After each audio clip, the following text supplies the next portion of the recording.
பாருங்க, நீங்களே இத விஷுவல் எடுத்துக்கங்க. அவர் விஷுவல் பாருங்க. ஒரு 5 எம்பியும் ஒரு ராஜ்யசபாவும் தரப்படும் என்பதை அவர் ஒரு சைடும் நான் ஒரு சைடும் கையெழுத்து போட்டிருக்கோம். எந்த வருஷம் போட்டிருக்கோம்? மேல பாருங்க,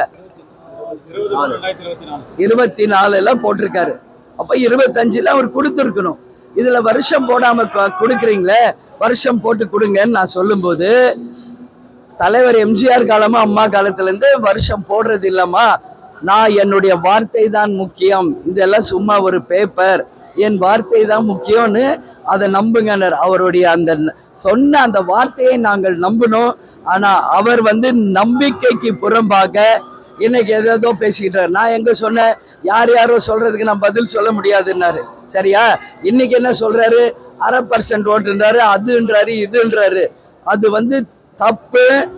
எங்களுக்கும் அது மாதிரி கீழ்த்தரமா பேச எங்களுக்கும் தெரியும். ஆனா நாங்க அண்ணா அவர்கள் சொன்னது போல கடமை, கண்ணியம், கட்டுப்பாடு, எங்க கேப்டன் எங்களுக்கு சொன்னது போல அந்த மரியாதையோட அரசியலை மரியாதையோட நாங்க நடத்தணும்னு நினைக்கிறோம்.